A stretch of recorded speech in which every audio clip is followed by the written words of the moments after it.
इस वीडियो में हम class 8 civics chapter number 3 parliamentary government and the union executive पढ़ने वाले हैं। इंडिया एक वास्ट और रिच डाइवर्सिटी वाला कंट्री है। इंडिया जैसी वास्ट कंट्री को एडमिनिस्ट्रेशन यानी कि एडमिनिस्ट्रेट करने के लिए एक गवर्नमेंट के लिए बहुत कठिन होता है। इसलिए हमारे कॉन्स्टिट्यूशन ने दो गवर्नमेंट प्रोवाइड कराई हैं, एक स्टेट लेवल पर और एक सेंट्रल लेवल पर। तो हम चैप्टर में पढ़ेंगे कि इंडिया में गवर्नमेंट का पार्लियामेंट्री फॉर्म क्यों है, फिर यूनियन एग्जीक्यूटिव और यूनियन लेजिस्लेचर के कॉम्पोजिशन के बारे में पढ़ेंगे। उसके बाद इंडियन सिविल सर्विस के स्ट्रक्चर और फंक्शंस के बारे में पढ़ेंगे। अब सबसे पहले गवर्नमेंट का पार्लियामेंट्री फॉर्म क्यों है ये पढ़ते हैं। इंडिया एक रिपब्लिक है, मतलब इंडियन यूनियन का हेड प्रेसिडेंट है जिसके पास सारी एग्जीक्यूटिव पावर्स होती हैं और इनके नाम से ही वर्क करना है।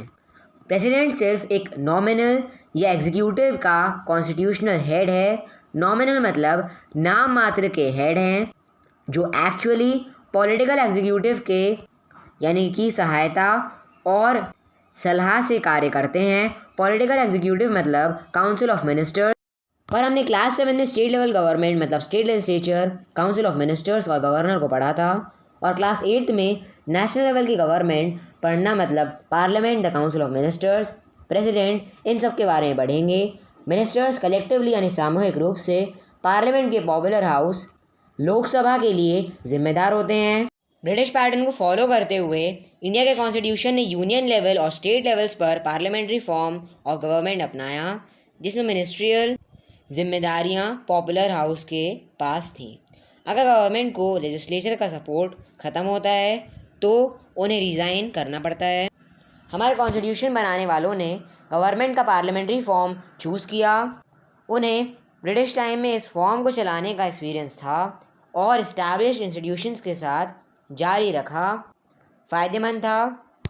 प्लूरलिस्टिक सोसाइटी मतलब ऐसी सोसाइटी जिसमें लोग अलग कल्चर, रिलीजन और आइडियाज़ को अपनाते हैं, और इंडिया की वास्ट साइज़ और प्लूरलिस्टिक सोसाइटी के लिए parliamentary form of government best होगी।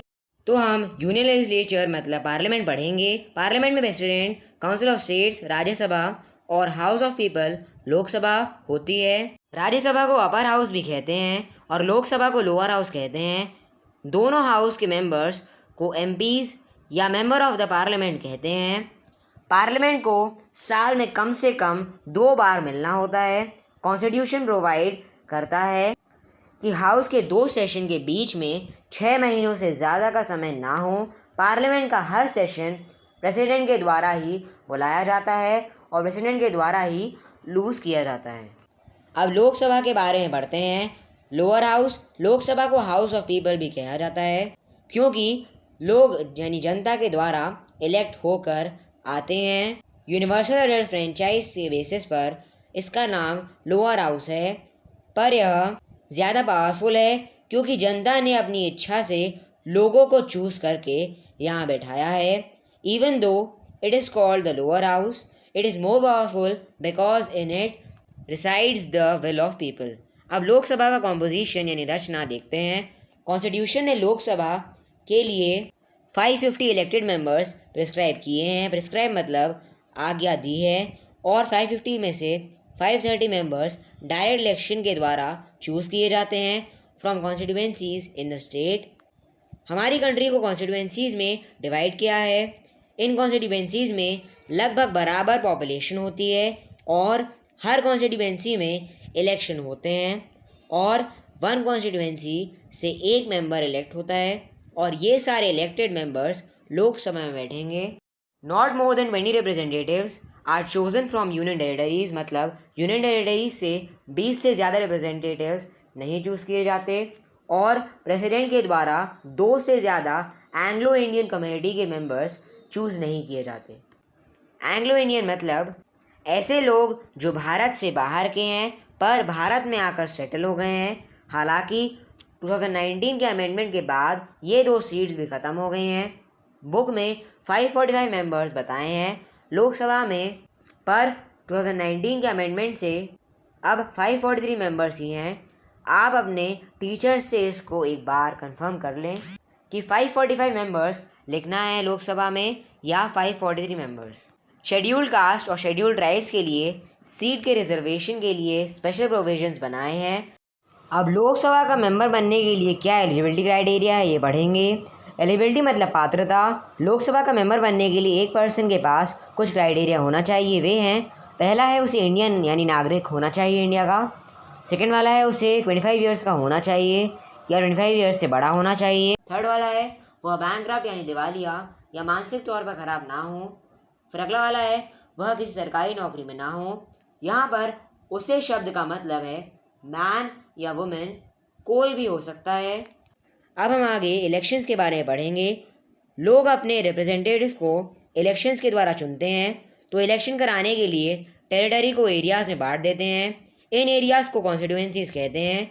कॉन्स्टिट्यूएंसीज़ को उनकी पॉपुलेशन के बेसिस पर स्टेट और यूनियन टेरिटरीज़ में डिवाइड किया जाता है। मतलब एक स्टेट में अगर पॉपुलेशन ज़्यादा है तो कॉन्स्टिट्यूएंसीज़ ज़्यादा होंगी, और अगर एक स्टेट में पॉपुलेशन कम है तो कॉन्स्टिट्यूएंसीज़ कम होंगी। इसका मतलब इंडिया को कॉन्स्टिट्यूएंसीज़ में डिवाइड करते हैं उसके स्टेट और यूनियन टेरिटरीज़ की पॉपुलेशन के बेसिस पर। इलेक्शन में जो कैंडिडेट खड़ा हो रहा है वो किसी पॉलिटिकल पार्टी का हो सकता है या वो खुद अकेले भी मतलब बिना किसी पार्टी के भी खड़ा हो सकता है। इलेक्शन के लिए सीक्रेट बैलेट के द्वारा वोटिंग होती है, पर अब तो ईवीएम के द्वारा वोटिंग होती है। जिस कैंडिडेट को सबसे ज़्यादा वोट मिलते हैं वह उस कॉन्स्टिट्यूएंसी का रिप्रेजेंटेटिव बनता है लोकसभा में। इंडियन लेजिस्लेचर के इलेक्शंस एक इंडिपेंडेंट बॉडी की known as election commission setup under the provisions of the constitution, मतलब कॉन्स्टिट्यूशन के प्रोविजंस के अंदर एक इलेक्शन कमीशन होता है जो इलेक्शन कराता है। अब इलेक्शन के बाद कैसे गवर्नमेंट बनती है देखेंगे। पार्लियामेंट में जिस एक पार्टी ने ज़्यादा सीट्स जीती हैं वो रूलिंग पार्टी बनती है, और सेकंड पोजीशन में जीती है वह अपोजिशन पार्टी बनती है, यानी कि बनाती है। ये अपोजिशन पार्टी एक चेक की तरह रहती है, मतलब रूलिंग पार्टी जिसने गवर्नमेंट बनाई, जब उसके द्वारा पॉलिसीज़ और लॉज बनाए जाते हैं तो अपोजिशन पार्टी क्वेश्चन करती है और डिबेट करती है उन लॉज और पॉलिसीज़ पर, तो रूलिंग पार्टी को क्लैरिफिकेशन देना पड़ता है। अब ये गवर्नमेंट जो बनी है वह कितने साल चलेगी ये देखते हैं। लोकसभा का टर्म 5 ईयर्स का होता है। हालांकि प्रेसिडेंट 5 साल के पहले भी लोकसभा डिसॉल्व कर सकता है अगर रूलिंग पार्टी की मेजॉरिटी कम हो जाती है। तो इमरजेंसी के टाइम लोकसभा की टर्म को 1 साल आगे बढ़ा सकते हैं। अब प्रिसाइडिंग ऑफिसर पढ़ेंगे। ये नए इलेक्टेड मेंबर्स में से एक प्रिसाइडिंग ऑफिसर चुना जाता है जिसे स्पीकर कहते हैं। स्पीकर हाउस की प्रोसीडिंग्स कंडक्ट करता है, यानी कि प्रोसीडिंग कंडक्ट कराता है। स्पीकर प्रोसीडिंग्स मतलब कार्यवाही और हाउस में ऑर्डर मेंटेन करता है। डिबेट यानी बहस ख़त्म होने के बाद वह इशू पर वोट लेते हैं, और स्पीकर अपना खुद का वोट सिर्फ टाई की स्थिति में यूज़ करते हैं। टाई मतलब जब अगेंस्ट और फेवर में बराबर वोट मिले। एक डेप्यूटी स्पीकर भी इलेक्ट होता है जो स्पीकर के एब्सेंस में हाउस की प्रोसीडिंग्स आगे बढ़ाता है। अभी तक हमने लोकसभा के बारे में पढ़ा कि कैसे इलेक्टेड मेंबर्स गवर्नमेंट बनाते हैं। अब राज्यसभा पढ़ेंगे। राज्यसभा को अपर हाउस भी कहते हैं। राज्यसभा स्टेट्स और यूनियन टेरिटरीज को रिप्रेजेंट कराता है।